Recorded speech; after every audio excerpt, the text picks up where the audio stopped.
بات عام مشاہدے میں ہے کہ کوئی بھی عالم دین یا مقرر یا معاشرے کا ایک ایسا فرد جس کے ساتھ دو افراد شریک ہوں اور وہ اس کے معاملات میں ان کی مدد کریں تو وہ یقیناً یہ سوچتا ہے کہ وہ اپنی جماعت بنا لے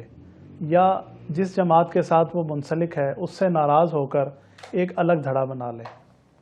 علامہ عبدالعزیز حنیف رحمہ اللہ کی زندگی میں جماعتی زندگی وابستگی کی کیا اہمیت رہی اور ان کا اس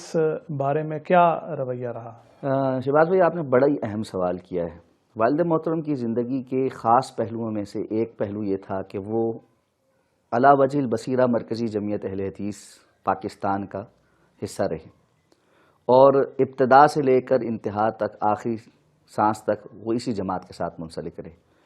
جماعتوں میں اتار چڑھاؤ آتے ہی رہتے ہیں اور ہماری جماعت میں بھی یہ اتار چڑھاؤ آتے رہے۔ حسین بات اور ان کی خاص بات یہ تھی کہ باوجود اس کے کہ وہ مرکزی جمعیت اہل حدیث پاکستان کے ساتھ ہمیشہ باوفا رہے، دیگر جو لوگ دیگر جماعتوں کے اندر تھے یا نئی جماعتیں بنانے والے تھے، ان کے ساتھ تعلق ان کا پھر بھی ایک بڑا احترام کا اور شفقت کا رہا۔ جس دور میں علامہ احسان الہی ظہیر رحمہ اللہ تعالی اور میاں فضل حق مرحوم ان کا جماعتی اختلاف ہوتا تھا، تو جیسے کہ میں نے پہلے عرض کیا کہ والد محترم ہمیشہ سے میاں فضل حق مرحوم رحمہ اللہ کے ساتھ، ان کے ساتھیوں میں سے تھے، ان کے اول دستے میں سے تھے۔ اس کے باوجود علامہ صاحب کے ساتھ ان کا بڑا ہی احترام کا اور بڑا ہی محبت کا تعلق تھا۔ علامہ صاحب اسلام آباد تشریف لاتے، یہاں مرکز تشریف لاتے، بڑی طویل نشستیں ہوتی رہتی اور والد محترم کو انہوں نے بڑی قائل کرنے کی بھی کوشش کی کہ آپ جو ہے وہ جمعیت اہل حدیث کے اندر آ جائیں۔ تو تمام تر تعلق اور انسیت کے باوجود وہ ہمیشہ ان کو یہ جواب دیتے رہے کہ میں چونکہ مرکزی جمعیت اہل حدیث پاکستان کا حصہ ہوں تو میں اس اعتبار سے اپنی جماعتی زندگی میں اسی کو بہتر سمجھتا ہوں اور اسی وابستگی کے ساتھ چلنا چاہتا ہوں۔ اللہ نے کیا آگے الحمدللہ جماعت کے اندر صلح ہو گئی اور متحدہ جمعیت اہل حدیث اور پھر مرکزی جمعیت اہل حدیث پاکستان کے نام سے ہی جماعت کا کام چلتا رہا۔ اس چیز کو ہمیشہ بہت زیادہ اہمیت دیتے تھے کہ جماعتی زندگی گزاری جائے اور اس کا اظہار بھی کرتے تھے کہ میری جماعت نے مجھے بڑی عزت دی ہے، اس لیے کہ آپ کو پتہ ہے کہ ناظم اعلیٰ بننے میں ان کی اپنی ذاتی خواہش کا کوئی عمل دخل نہیں تھا۔ آج تو ہم دیکھتے ہیں کہ لوگ جو ہے وہ چار بندے اکٹھے کر کے عہدے بانٹ رہے ہیں، کوئی خود امیر بن رہا ہے، کسی کو یہ بنا رہا ہے، کسی کو وہ بنا رہا ہے، ایسے ہو رہا ہے ویسے ہو رہا ہے۔ کوئی ایسا شخص جس نے کبھی لابنگ نہ کی ہو، جس کی کوئی جماعت کے اندر باقاعدہ طور پر ایسی لابنگ ہو بھی نہیں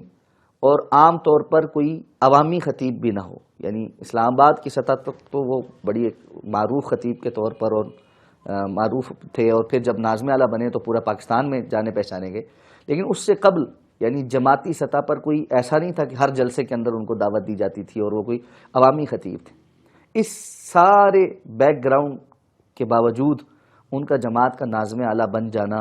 یہ خاص اللہ رب العزت کا فضل اور احسان ہی ہے اور ان کی جماعتی وابستگی اور اخلاص کا منہ بولتا ثبوت ہے۔ اور یہ اس بات کی بھی دلیل ہے کہ ہر وہ بندہ جو جماعت کے ساتھ مخلص ہو کے چلتا ہے اور اللہ رب العزت کے ساتھ اخلاص کے ساتھ اپنے اجر اور ثواب کی نیت رکھتے ہوئے آگے چلتا ہے تو اللہ رب العزت جو مقام اور مرتبہ اس کو دینا چاہیں کوئی اس سے نہیں چھین سکتا۔ تو آخری دم تک وہ لوگوں کو ہمیشہ یہی نصیحت کرتے تھے۔ اپنی زندگی کے جو آخری چند سال ہیں اور جو جماعتی پروگراموں کے اندر انہوں نے گفتگو کی ہے اس میں نوجوانوں کو بالخصوص انہوں نے اس بات کی طرف بڑی توجہ دلائی تھی کہ آپ جماعتی زندگی گزاریں اور جماعتوں کے اتار چڑھاؤ کے اندر آپ منہج سے اور جماعت سے دوری نہ اختیار کریں۔ تو میں یہ سمجھتا ہوں کہ ان کی زندگی کا ایک بڑا اہم پہلو یہ ہے کہ ہم جماعتی اختلافات کو اپنے فورمز پر رکھیں، اور وہ ہمیشہ یہ کہتے تھے کہ وَأْتُوا الْبُيُوتَ مِنْ أَبْوَابِهَا، یہ ان کا ایک خاص لفظ ہوتا تھا کہ اللہ تعالیٰ نے قرآن میں کہا ہے کہ جو ہے نا دروازوں سے داخل ہو، تو ہر چیز کا ایک دروازہ ہوتا ہے، ہر چیز کا ایک اسلوب ہوتا ہے۔ تو اگر آپ نے اختلاف کرنا ہے تو اس کا بھی ایک دروازہ ہے اور جماعت نے آپ کو اس اختلاف کرنے کا حق دیا ہے، آپ اس دروازے کے اندر رہتے ہوئے وہ اختلاف کریں، لیکن اس دروازے کو توڑ ڈالنا اور جماعت کا شیرازہ بکھیر دینا اس کے وہ سخت مخالف